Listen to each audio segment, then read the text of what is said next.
Era uma manhã fria de julho de 1950 em Santa Helena de Minas, no coração seco do interior de Minas Gerais, onde o sol ainda não tinha força bastante para aquecer a terra rachada, mas já castigava sem piedade a pele de quem se arriscava a sair sem chapéu.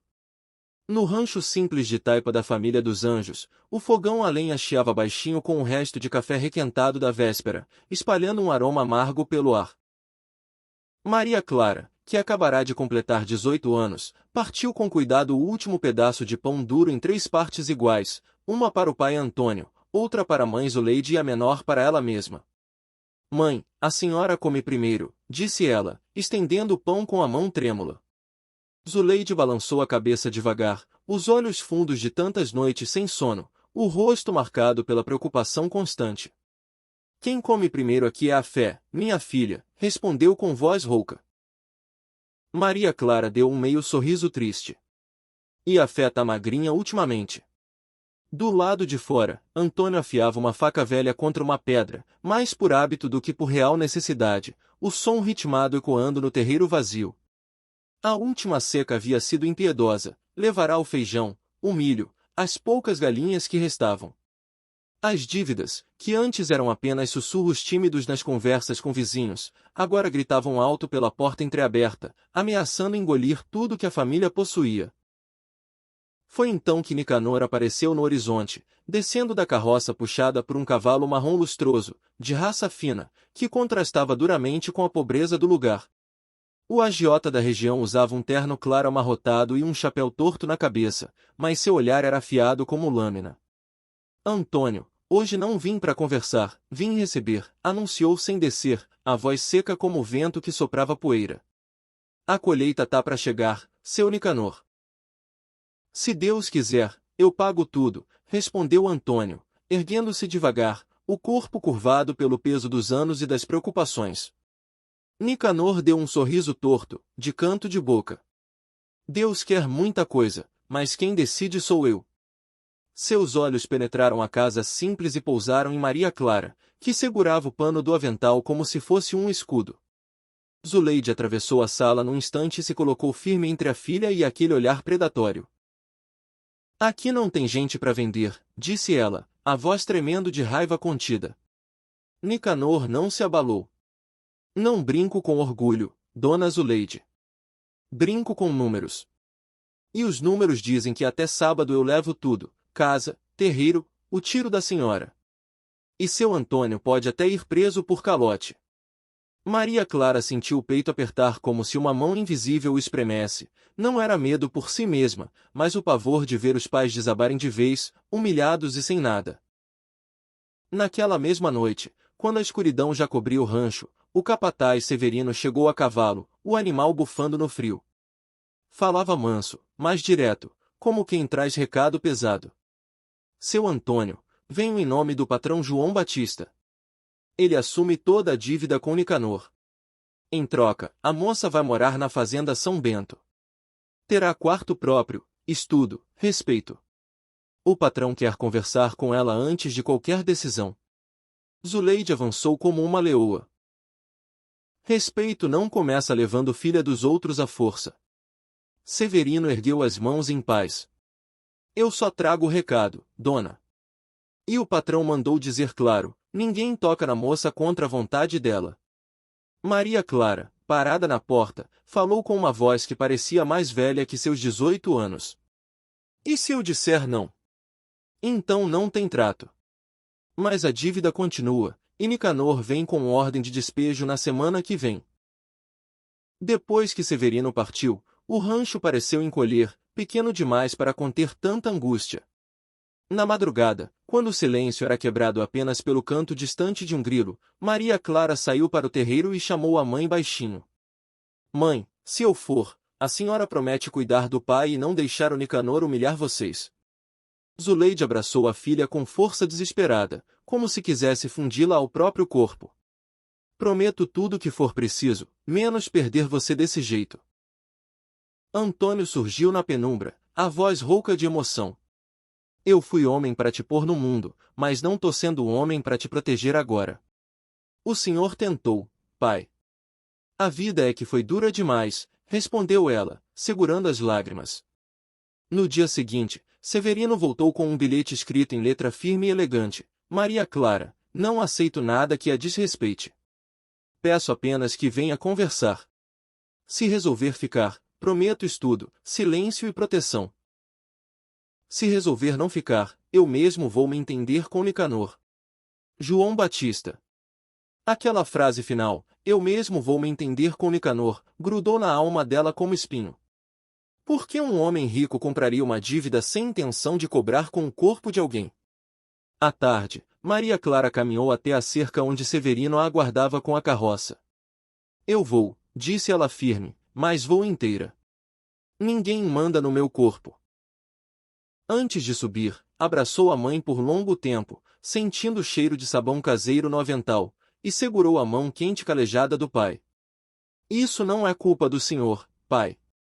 A carroça partiu devagar, levantando uma nuvem de poeira vermelha que dançava no ar seco.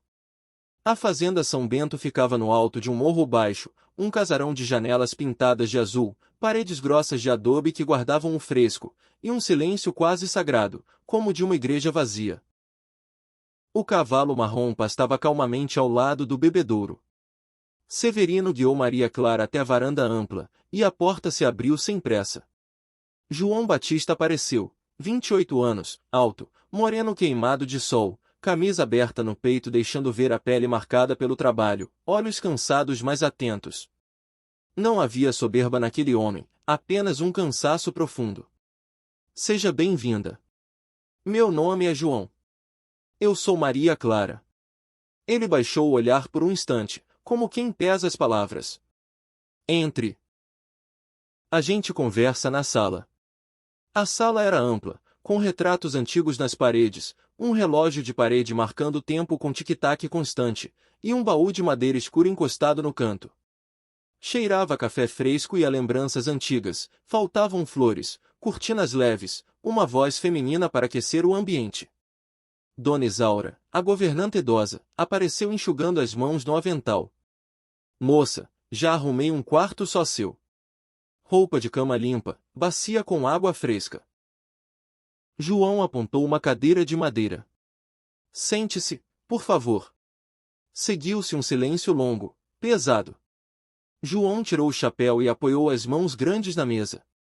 Maria Clara, você não é dívida, não é gado, não é moeda. Enquanto estiver aqui, ninguém encosta em você sem a sua palavra. Nem eu. Ela ergueu o rosto, surpresa genuína nos olhos. Então, por que aceitou isso tudo? Porque o mundo nem sempre oferece escolha limpa. Eu assumi uma conversa torta para evitar outra pior. E também porque tem um assunto antigo a resolver com um homem que te pressionou, Nicanor. Ela sussurrou o nome como quem cospe veneno. João assentiu, o maxilar tenso. Mas essa briga é minha. A sua, por enquanto, é recuperar o fôlego. Os dias seguintes foram estranhos, cheios de desconfiança, mas aos poucos menos estranhos. João cumpriu cada palavra, quarto separado com chave por dentro, ninguém entrava sem bater 3 vezes. Trouxe livros velhos, um almanaque ilustrado, uma bíblia encadernada. Ofereceu uma professora da cidade para aulas. Maria recusou no começo, depois aceitou timidamente. Aprendeu a selar o cavalo marrom que ninguém havia batizado, e João ensinava sem pressa, sem jamais tocar nela, explicando cada fivela, cada tira de couro. Cavalo sente o que a gente finge não sentir, dizia ele, a voz baixa. Às vezes, nas noites de chuva grossa ou vento forte que faziam Maria acordar sobressaltada, ele dormia numa cadeira dura no corredor. Nunca atravessava o batente da porta. Se eu gritar, o senhor vem, perguntou ela certa vez. Eu venho antes de você precisar gritar. Uma noite, ela abriu a porta apenas um palmo. Por que o senhor comprou a dívida do meu pai? Por que Nicanor tem o hábito feio de transformar gente em número, e isso não lhe dá direito de te ter? Eu não tenho você, Maria Clara. Eu guardo a sua possibilidade de escolha enquanto ela não for segura lá na sua casa. Ela abriu a porta um pouco mais. Ele permaneceu na cadeira, chapéu no joelho. Me disseram que o senhor perdeu uma noiva. Perdi. Ela caiu de um cavalo que nunca devia ter sido montado naquele dia. Eu devia ter dito não. Pois agora vai poder dizer não, respondeu ela baixinho. A chuva engrossou, trovões distantes ribombando. Dona Isaura apareceu com um chale. Tudo bem por aqui? Tudo, respondeu João. Maria sentou-se atrás da porta entreaberta, como numa visita de varanda que ainda era trincheira. Tem coisa que o senhor não me contou. Tem. E não é por mal, é por hora. Quando eu tiver prova concreta, eu digo. É sobre o baú. O baú guarda roupa e lembrança. A prova tá do lado de fora da casa. Nicanor e mais alguém. Dias depois, na praça de Santa Helena, houve o acerto público. Nicanor chegou com o livro-caixa debaixo do braço, arrogante. Antônio e Zuleide estavam lá, de mãos dadas. Maria Clara veio ao lado de Severino. João apareceu calmo, trazendo um envelope grosso. Aqui está a quitação integral da dívida do seu Antônio e mais estes recibos extras, disse, entregando o maço ao padre Miguel. Padre, o senhor confere. O padre conferiu devagar. Está pago e até com sobra. Nicanor sorriu ácido. E a minha garantia? A moça. Maria Clara deu um passo à frente. Eu não sou pacote. Eu vou porque quero conversar. Se eu voltar, volto inteira. Se eu ficar, fico em pé. João soltou o cavalo marrom e o trouxe para o meio da praça. Este cavalo não é moeda de mulher. Quem quiser cavalo compra com dinheiro. Quem quiser respeito começa por aqui. O delegado Arcanjo interveio. Se a dívida tá paga, não há razão para entrega pública. Tradição que humilha não é lei, completou João firme. Naquela tarde Maria voltou à fazenda não por obrigação, mas porque quis. Os meses passaram lentos, respeitosos. Ela aprendeu a montar sozinha, a sentir o cavalo responder ao menor toque. Ele aprendeu com ela a costurar botão sem franzir o pano, pequenas trocas que preenchiam o silêncio. Numa manhã clara, Maria viu o baú aberto pela primeira vez. João lhe entregou a chave. Se quiser saber quem eu sou de verdade e o que prometi, abra. Se não quiser, rasgue a chave. Ela abriu, roupas de mulher jovem, um vestido azul desbotado, um chale, fotografias sépia. E uma carta longa de João. Ele contava tudo. Perderá Beatriz na cruz do cedro porque o arreio fora sabotado. Juntara papéis como quem junta lenha para fogo futuro, recibos falsos de Nicanor, promissórios com carimbo forjado. Dissera sim ao trato só para não deixar Maria cair em mãos piores. Seu compromisso era devolver-lhe a escolha plena e acertar contas com quem fazia das pessoas mero número. Maria chorou quieto, lágrimas quentes no rosto. Dona Isaura sussurrou ao lado, ela se chamava Beatriz. Doce, sem medo de falar. Morreu rápido demais. Semanas depois, um vaqueiro idoso confessou, vira.